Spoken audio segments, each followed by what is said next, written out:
Assalamualaikum warahmatullahi wabarakatuh. Sekarang saya sedang berada di Agrowisata Tebas Papandayan. Kebetulan saya sekarang sedang satu meja dengan para tokoh Desa Karamatwangi.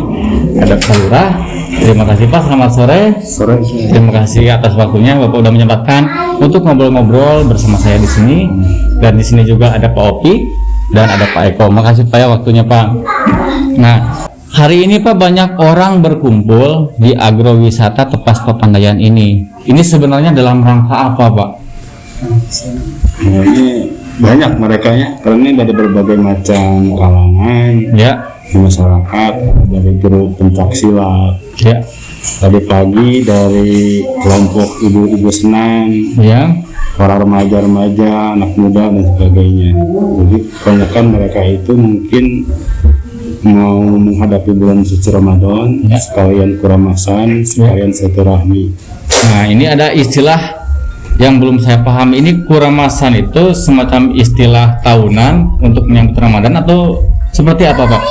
Jadi istilah orang Sunda itu kuramasan itu artinya intinya itu saling bebas membebaskan kalau ada khilaf dan salah antar sesama manusia. Oh iya, siap. Baik lahir ataupun batin. Biasanya kalau dulu suka ada ritual mandi gitu ya. Oh iya, Kalau betul. sekarang mandinya mungkin di rumah masing-masing. Iya. Nah, saling memaafkannya di sini tempat Ya, pasokan siap. daging. Nah, Pak, apakah acara-acara seperti ini selalu dilakukan setiap tahun Pak di Desa Karamatwangi ini?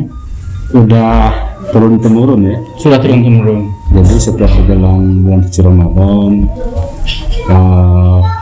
kalau dulu belum ada kelembagaan seperti ini Ya. di setiap masjid, di setiap surau, setiap pesantren diadakan kuramasan. Nah sekarang mungkin mengikuti perkembangan zaman di tempat wisata seperti ini. Mungkin kalau di kota di hotel-hotel, kalau di sini ya di Tebas Papandayan. Oh iya, siap. Nah, menurut Bapak nih ya, menurut Bapak kita kan sudah menjalani dari pagi ya acara seperti ini. Bagaimana Pak antusiasme masyarakat khususnya dari yang ada di Desa Karamatwangi ini? Menurut Bapak bagaimana? Kalau saya lihat ini sangat antusias Ya. dan trennya itu sekian lama sekian naik gitu. Artinya bahkan dari seluruh pelosok, nggak hanya di Desa Karamatwangi aja, dari desa tetangga juga banyak ibu-ibu atau kelompok-kelompok senam yang melakukan senam di sini. Bahkan dari kampus-kampus, sekolah-sekolah, mereka banyak yang meninggalkan di sini. Menurut Bapak Pak, wisata ini seberapa besar pengaruhnya untuk perekonomian masyarakat Pak? Kalau wisata itu banyak multiple efeknya. Jadi ketika ada wisata, dampaknya langsung terasa secara ekonomi. Ya. Karena kan banyak orang berkunjung, pasti mereka butuh makan, butuh minum, dan sekitarnya itu banyak orang dagang. Biasanya kan yang termasuk yang sering berkunjung ini dari pangud-pangud. Ya. Itu kan kalau ada pangud yang ke sini, pasti yang berdagang langsung mengejar sendirinya. Artinya tatkala ada kerumunan orang, di situ ada kebutuhan, di situ terbentuk pasar dengan sendirinya. Iya, siap. Ekonomi langsung terasa oleh masyarakat. Iya, siap. Nah, kebetulan hari ini kita semua berada di Agrowisata Tebas Papandayan ini. Saya sempat berbincang-bincang dengan Kabid Pariwisata atau kru-kru yang ada di ATP ini Pak, cuma secara garis besar. Nah, nanti saya ingin bertanya kepada Bapak langsung mengenai Agrowisata Tebas Papandayan ini. Tapi sebelum itu, saya ingin bertanya dulu kepada Bapak yang sudah hadir di sini. Ada Bapak Opik selaku kasih pemerintah. Pak. Untuk Bapak Opik Pak, saya ingin bertanya, istilah carik itu berasal dari mana Pak, istilah carik itu? Carik emang sudah terkenal khususnya di tataran Sunda ya. Ya. Nama carik itu istilah kalau dalam bahasa itu mah seperti di daerah Jawa kan bukan tanah carik yang namanya, tapi tanah bengkok. Jadi istilah carik itu mungkin tanah kas desa ya yang dimiliki oleh desa, peruntukannya untuk aset desa juga, itu yang dinamakan carik. Istilah Sunda saja carik. Oh, istilah Sunda saja ya. Untuk wilayah keseluruhan agrowisata Pasca Penayan ini luasnya dari mana ke mana batasnya, dan berapa ukuran luasnya, Pak? Ya. Kalau khusus tanah carik Desa Karamatwangi perkiranya hampir 2 hektar sini, hampir 2 hektar wisata. Dan kalau luas wilayah Desa Karamatwangi itu hampir 173 hektar sebenarnya. 173 hektar. Ya, yang terdiri dari beberapa RW yang sini kebetulan di sini ada 10 RW dan kemarin dari 44 RT dimekarkan menjadi 56 RT. Itu. Siap. Untuk jumlah penduduknya sendiri, Pak, ada berapa jiwa, Pak? Kalau jumlah penduduk menurut hasil laporan kemarin Desa Karamatwangi itu hampir 7.499 orang. Alhamdulillah. Dan kakaknya itu hampir 2.449 kakak. Oh, siap. Ada di wilayah Desa Karamatwangi. Nah, ini untuk sejarah penamaan Desa Karamatwangi, Pak. Saya ingin tahu, kebetulan saya bukan dari desa ini, cuma saya tertarik mendalami apapun yang ada di Desa Karamatwangi ini. Yes, menurut sejarah Karamatwangi itu hasil pemekaran yang tadinya dari desa Disurupan dimekarkan menjadi 3 desa. Yang pertama Desa Karamatwangi, kemudian disusul Desa Balewangi. Penamaan Karamatwangi menurut sejarah itu diambil dari 2 suku kata, yaitu Karamat dan Wangi.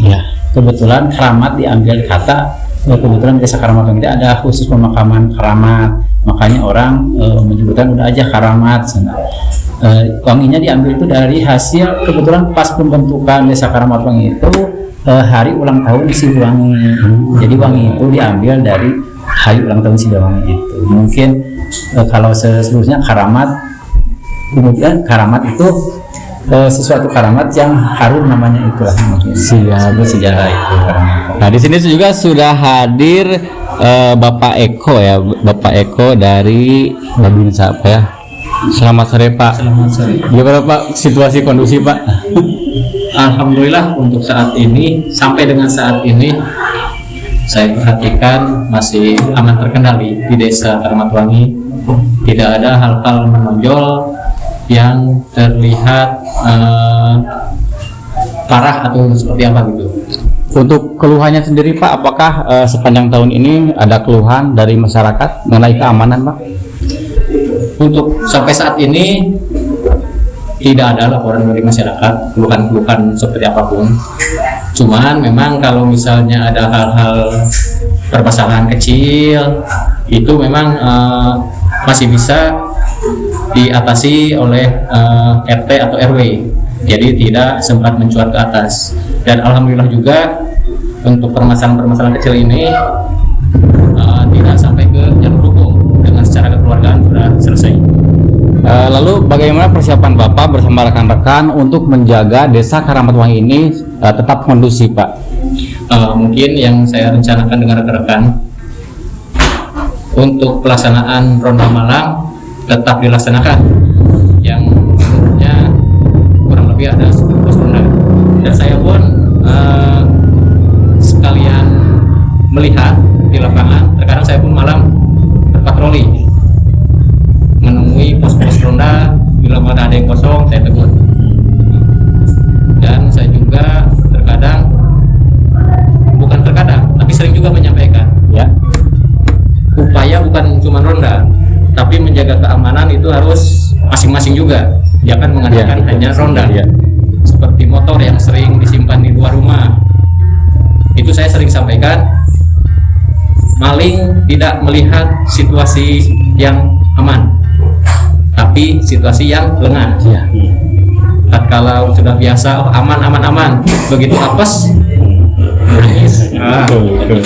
Mungkin dari harapan Bapak untuk Desa Karamatwangi dari segi keamanan, Pak, ya, bagaimana, Pak, harapan Bapak ke depannya? Harapan saya ke depannya tetap kondusif, dan untuk permasalahan kecil pun tidak ada lagi. Jadi normal, aman terkendali, kondusif. Itulah harapan saya sebagai keamanan di sini. Ya, siap. Sebenarnya ini tadi belum ada teh ya, sekarang udah ada teh. Kalau mau minum Pak, aduh silakan ini Pak. Kebetulan ini kan sore-sore dingin-dingin. Bang apa?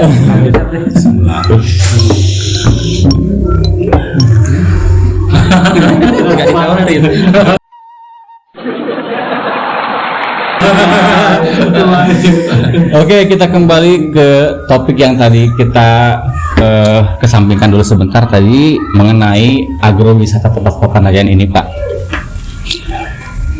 Ini bagaimana Pak sejarah berdirinya agrowisata Tepas Papandayan ini, Pak? Jadi agrowisata Tepas Papandayan ini sebagai bentuk jawaban keprihatinan kami pemerintah Desa Karamatwangi, karena Karamatwangi ini merupakan desa penyangga utama Taman Wisata Papandayan. Sementara TWA Papandayan dikelola dengan profesional, warga di sekitar harus menyesuaikan karena emang sudah terjadi perubahan tren pengunjung ke Papandayan. Kebanyakan mereka kalangan ekonomi menengah ke atas dan keluarga. Sementara kami di sini sehingga branding namanya juga agrowisata Tepas Papandayan. Artinya tepasnya Papandayan itu Karamatwangi. Jadi orang sebelum ke dalam rumah kan ke tepas dulu. Tepas dulu, iya. Teras lah kalau Iya. di ininya. Jadi di Tepas Papandayan ini sebagai bentuk jawaban bahwa kami ingin menjadi pelaku utama, pemeran utama dalam hal mengambil manfaat daripada bonus TWA Papandayan. Karena kalau lagi bagus bisa puluhan ribu pengunjung ke TWA Papandayan setiap bulannya. Sementara saat ini warga belum bisa menangkap peluang yang puluhan ribu itu pengunjung. Kalau puluhan ribu itu membawa uang rata-rata, belanja uang rata-rata 100.000 udah berapa uang kan? Iya, Nah, betul. itu yang akan ditangkap oleh kami. Jadi harapannya nanti setelah kami kaji, ternyata kebutuhan mereka itu orang berwisata namanya juga kan. Iya. Kan mereka mau happy, mau menghabiskan uangnya. Mereka kan perlu makan, perlu oleh-oleh, perlu nginap dan sebagainya. Makanya Tepas Papandayan ini didesain sebagai penyangga Papandayan. Artinya tatkala orang perlu makan di sini, orang pengen nginap juga di sini, nanti orang perlu makan juga di sini, belanja oleh-oleh juga di sini. Sehingga kami sedang mempersiapkan menjadi pribumi yang ramah, yang baik. Salah satu etalasenya itu adalah agrowisata Tepas Papandayan. Iya, siap. Itu harapannya. Untuk ide Pak, ide yang pertama mencetuskan kita bangun tempat wisata agrowisata ini siapa Pak? Itu kan seluruh sesuai dengan RPJM Desa Karamatwangi. Itu kan tertuang dalam dokumen negara Desa Karamatwangi bahwa Karamatwangi itu visi sekitar 12 tahun ke depan itu akan menjadi desa agrowisata. Jadi itu kan merupakan hasil musyawarah warga Karamatwangi, tentunya dimotori oleh para kepala desa dan BPD, aparat desa dan semuanya. Bagaimana ini menggiring desa Karamatwangi 12 tahun ke depan, mungkin 18 tahun ke depan mau seperti apa. Dan kami alhamdulillah sukses menghimpun semua kekuatan yang ada di Karamatwangi, baik masyarakat, tokoh, para alim ulama, aparatur desa, BPD, LPM, RT RW, semuanya sepakat bahwa goal kita ini nantinya akan menjadi desa agrowisata yang profesional, yang bisa berbicara banyak di dunia tentunya. Karena bicara wisata itu kan internasional. Iya, betul. Gitu. Nah, sekarang Pak, agrowisata Tepas Papandayan ini sudah berdiri sedemikian megah dan indahnya, Pak. Nah, apakah Bapak menemui banyak kendala bersama rekan-rekan dalam membangun agrowisata Tepas Papandayan ini dari awal sampai sudah jadi seperti ini, Pak? Kalau kendala ada ya, banyak bahkan. Tapi kembali lagi karena spirit kita itu adalah kegotong royongan, bersamaan, musyawarah. Alhamdulillah kendala itu bisa dilewati, dan tentunya masih banyak kendala-kendala yang dihadapan kita di depannya. Tapi yang kami kedapatkan itu adalah musyawarah, gotong royong. Untuk pembangunannya sendiri, Pak, ini dari nol sampai menjadi seperti ini butuh waktu berapa lama, Pak? Kalau saya targetkan ini kan 2019 mulai dibangun. Iya. Sekarang udah tahun berapa? Tahun ketiga. Ya, tahun kelima kita udah running lah, udah benar-benar profesional gitu, udah layak jual dan sebagainya. Dari sisi SDM-nya udah siap, infrastrukturnya juga sudah siap, sehingga orang yang berkunjung di sini nggak kecewa karena mendapat servis yang bisa memuaskan para pengunjung. Berarti ini belum benar-benar 100% Pak ya? Masih jauh. Sudah. Kira-kira rencana Bapak yang tergambar sekarang akan membuat spot-spot seperti apa lagi Pak di sini Pak? Karena judulnya juga kita penyangga Papandayan, kebutuhan pasarnya itu kan butuh makan, Ya, oh iya istirahat, betul, siap. tempat oleh-oleh dan sebagainya, tempat nginep termasuk ke dalamnya. Maka di sini akan didesain pertama ada restonya, mungkin ini nanti akan jadi resto ya, tempat orang ngopi, ngobrol dan sebagainya. Nanti kan untuk keluarga, nanti keluarganya juga anak-anaknya bisa main air, Ya, siap. berenang, terus bisa berendam juga, nanti ada air panas di sini. Ya. Terus nanti ibu-ibunya bisa petik sayur sendiri, petik stroberi sendiri, dan sekarang kebun stroberi lagi disiapkan. Jadi target saya tahun sekarang itu kebun stroberi rampung dan juga ini wahana airnya. Jadi wahana airnya lebih dilengkapi, ada tempat rendam, tempat renang, tempat permainan kayak waterboom dan sebagainya. Jadi nanti orang di sini tuh bisa berjam-jam gitu. Kalau sekarang kan baru alhamdulillah ada kolam bisa setengah jam di sini. Iya. Kalau dulu cuma 1 menit 2 menit pulang lagi. Iya. Meskipun besarnya ke sini lagi juga. Jadi semakin banyak aktivitas di sini semakin bagus. Karena kan orang akan semakin lama tinggal di sini akan semakin banyak belanja tentunya. Iya, siap. Ini kan Pak namanya agrowisata Pak ya. Tentu ini dari pertanian Pak ya diambilnya. Nah, komoditi yang paling yang paling membantu meningkatkan perekonomian masyarakat itu dari komoditi apa aja Pak? Yang pertama tentu sayuran. Karena ini kan udah menjadi kultur ya di sini. Ini kan para petani sayuran. Jadi kalau bicara wisata sayuran petik sendiri udah ready sebetulnya. Orang pengen panen kentang sendiri, udah ada kentangnya. Kol, tomat, kentang dan sebagainya. Cuman kita mau mengasih konten baru yaitu stroberi. Karena stroberi untuk dari sini masih baru sepanjang jalur Papandayan ini. Karena memang dari sisi lain stroberi itu ada nilai lain gitu. Orang kan bisa metik, bisa langsung mencicipi di sana. Jadi stroberi petik sendiri nantinya.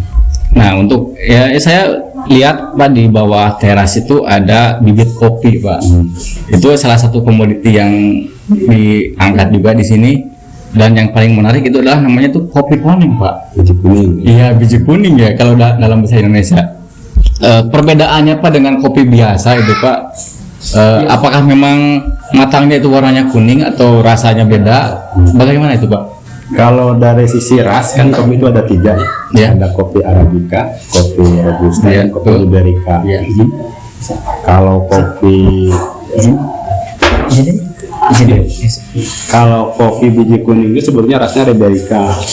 Jadi biji kuning itu kalau orang sebut juga yellow bourbon. Jadi kalau kayak Ateng, Kartika Sari itu kan Arabica. Iya. Terus kalau Robusta ada lagi. Jadi sebetulnya kalau dari sisi pengelompokan kopi, biji kuning itu atau dikenal yellow bourbon atau yellow Caturra itu Liberica jenis. Dan itu sudah menjadi dipatenkan kopi khas Garut. Kopi khas Garut. Ya. Udah punya merek dagangnya Pak?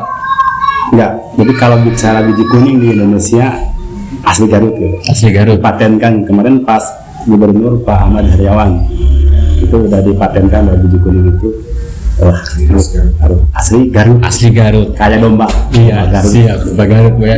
Nah ini Pak untuk hasil biji kopinya sendiri, apakah dipakai hanya di daerah ini atau memang bisa dijual ke luar daerah juga Pak? Kalau biji kopi Glimbin ini udah sampai ke Eropa, ke Amerika, karena memang kopi Garut itu punya sensasi tersendiri, jadi khas gitu. Jadi bahkan orang mengenal di sana ada kopi terenak di Eropa sana, tiba-tiba dari Garut asalnya. Dari Garut. Mungkin salah satunya biji kuning. Iya, siap. Nah, ini Pak, sekarang apa harapan Bapak ke depannya, khususnya untuk agrowisata Tepas Papandayan ini dan umumnya mungkin untuk Desa Keramatwangi ini Pak? Harapan ke depan Bapaknya seperti apa? Ya, Jadi betul-betul nanti agrowisata itu menjadi penyangga utama pertanian, sehingga bisa mengambil manfaat ekonomi yang semaksimal mungkin. Artinya masyarakat di sini bisa ada mata pencaharian baru, orang bisa bergelut di bidang wisata karena memang lahan Karamatan itu sangat sempit. Tadi Pak Opik dari KU pemerintahan cuma 170 hektar, itu kan kecil sekali itu. Sementara penduduk 7.400. Artinya kalau nggak ada ekonomi kreatif itu udah sedikit sekali lah pekerjaan. Kalau kita hanya mengandalkan pertanian konvensional berat karena lahan udah sempit. Makanya ada terobosan baru nih, pertanian dikawinkan dengan wisata, jadi agrowisata. Kalau agrowisata kan lahan satu berapa meter juga sudah jadi wisata. Jadi ada nilai yang lebih dibanding tani konvensional. Harapannya seperti itu.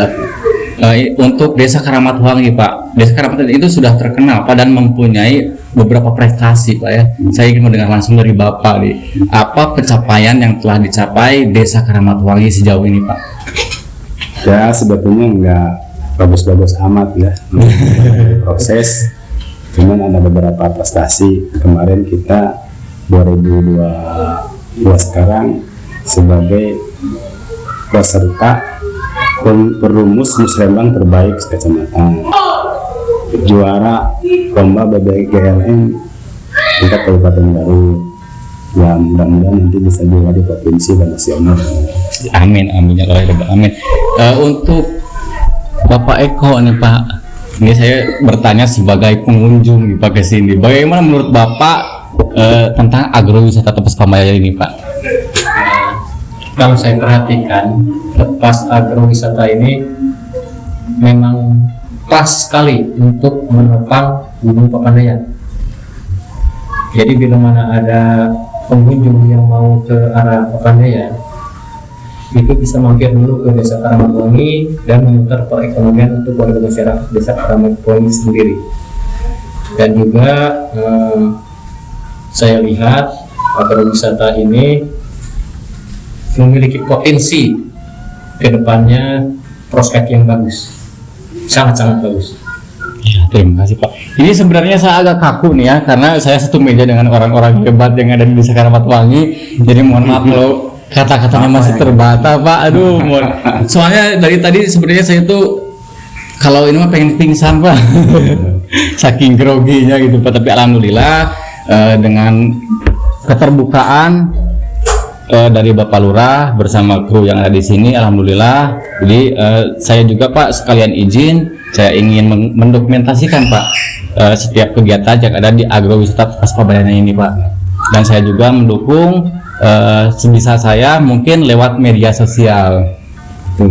Ya, terima kasih Pak atas waktunya dan semoga harapan-harapan Bapak yang ada di sini tercapai melalui agrowisata Tepas Pambayan ini dan juga Desa Karamatwangi. Terima kasih Pak atas waktunya. Sama. Jangan lupa like, komen, dan subscribe channel J Harupa, channel Kareusnya Orang Sunda. Wassalamualaikum warahmatullahi wabarakatuh. Assalamualaikum.